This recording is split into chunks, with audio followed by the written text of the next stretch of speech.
Hi everyone, my name is Olivia Alvarez and my teammate is Roxana Carranza, and we'll be presenting on the 10 job search skills today's college students need to master. We'll go ahead and get started. So the first one is very basic but very important to master, and that is shaking someone's hand. So it's very important not to be too firm or too limp of a handshake. To execute the best handshake, it's best to grab hands fully so that the palms of both hands make contact.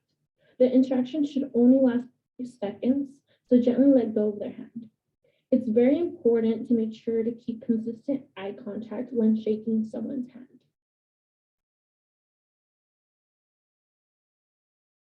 Number 2, delivering your elevator pitch. So your elevator pitch or your speech is more like a sales pitch. So be sure that you can deliver your message within 60 seconds or less. People typically recommend 30 seconds, but it's totally up to your comfort level, whether you want to do it longer or shorter.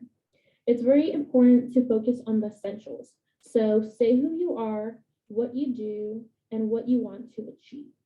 Make sure to stay positive and persuasive. Your time is very limited, so make sure you're very clear and compelling with what you are stating.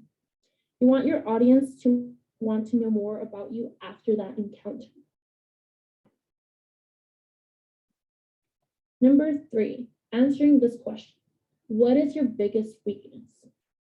So discuss an authentic weakness. So be honest with yourself and be honest with the person you're speaking to. So talk about the work you put into overcoming this weakness.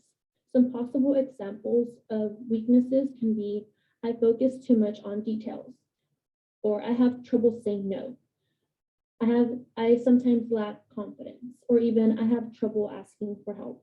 All of these are really good possible weakness examples that you can use during an interview.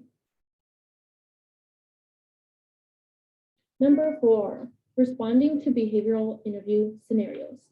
So a good example of a behavioral interview scenario question would be, tell me about a time when you had a conflict with a colleague or a friend, and how did you handle it? And basically the whole purpose of a behavioral interview scenario question is it's designed to determine how you would fit in with the culture. In this case, their work culture. So it's basically determining how you, the interviewee, thinks and how you have handled a specific situation. So the whole goal is to gain insight into your problem solving skills. Number 5, networking. So the quality of your connections is far more important than the size of the network. So it's important to build and grow your network, whether that be through social media or in person. And this all goes back to having your elevator pitch ready. So making sure that you're well prepared and you have an elevator pitch in case any opportunity comes your way. You know, you are better prepared to network with the person that you meet or interact. And number 6 is remembering names. So it's super important that you try to remember the names of the people that you just interacted with. So for example, you want to avoid saying things like, the lady I just met with said so on and so forth. Or I met with someone yesterday, but I don't remember their name. Try to develop a system to remember these things. So when you send out thank you emails or notes or letters after the interview, you have those names. Some simple tricks to remember them is to repeat, both in your head or out loud as soon as possible after you've been introduced. So for example, they say, hello, my name is Bob. You can say, pleasure to meet you, Bob.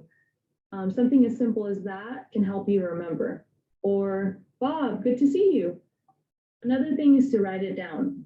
Personally, I am a very visual learner, so the more I write something down, the more I remember it and memorize it. Wordplay. So you can let the words do the work for you, meaning making some mnemonic devices. And this goes along with finding the trigger. So try to associate names with things people tell you about themselves. These could be like careers or even hobbies. You can try to associate those names with the things that people tell you about themselves. So for example, Fred likes to fish. A really simple example, but it's helpful. Another thing, speak up. Just don't be afraid to ask someone to repeat their name.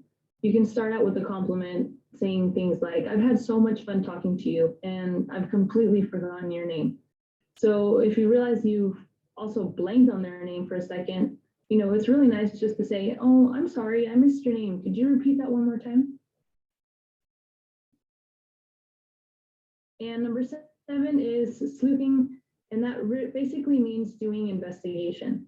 So you want to be able to learn as much as you can about the company and the people that you're going to be interviewed by. Do your research. So if you're told that the executive director or the CEO will be sitting in on your interview, Google their names and look them up on the company website. There's usually a ton of information about that person and their company online. It's really good to know what's happening in the company. So you can look at people or the company's LinkedIn, Facebook pages. You could look at more recent ad campaigns, even checking out the news on their website. A lot of these websites have blogs and they have really up-to-date information. You have to learn what you have in common with the interviewer, sorry. That gives you something to talk about. So for example, if you see that someone in your interview panel has an MPH, that's something you could bring up in the interview, saying, I know that you have an MPH and I do too, and that's a really good conversation starter. And number 8 is asking questions. When the interview is over and the hiring manager says, so do you have any questions for me? You really should be ready to answer these questions or ask questions. Some examples of these questions are, what paths for growth does this position offer? Or what is your favorite part of your job? What does a typical day look like for you in this organization? Or I really admire such and such about your company. What's the history behind that? And a little more upfront, you could ask, based on what we discussed today, where do you see me fitting in? And what do you think differentiates your culture from your competitors?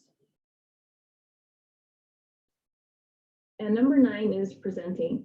Depending on a job interview that you might be doing, you might be given a topic and told to do a presentation about it during your interview. So here are 4 steps that you can take in order to get ready for this presentation. The first one is to prepare. So you need to start with a brief description of that topic to share with the group of interviewers. Also, time. You should set aside the necessary time to produce a very powerful presentation. And this could be not just for slides, but a video as well, or even going further to making handouts that go along with the presentation. Number 3 is to practice. Practice your presentation several times so that you're completely comfortable when you're delivering it. It's helpful to practice with people as well, such as your parents, your spouse, siblings, or even friends. And remember some of the do's and don'ts. And this relates to technology. So it's really important to bring a flash drive to your presentation that has that in it. So you can't rely on a company's connectivity always, right, to access your presentation. We know that technology can always fail, and therefore you need to be prepared. This can be through sending your presentation through email to yourself and to the people that will be interviewing as well. And number 10 is appearing on video. I think a lot of us have this experience now going through school and through work, appearing on video. So initial interviews now are being done through Zoom or Skype, Teams, or any other video technology. It's important that you rehearse so that you can be comfortable on video. Practice looking directly into the camera because the camera is your audience. And make sure that your studio, your background has good lighting, there's no side noises, and that it's professional. So there isn't any distractions in the background. I would say personally to set aside about 20 to 10 minutes before your presentation to check your surroundings, doing audio checks and video checks as well.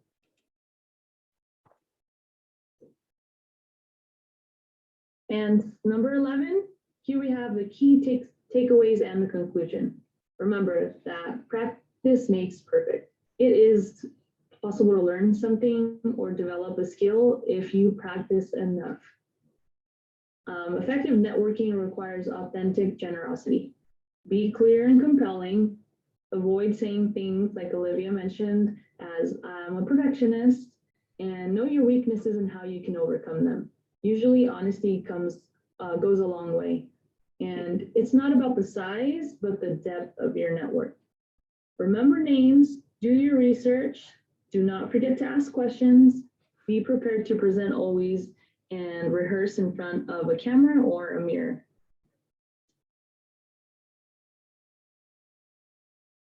And these are our references. Thank you so much.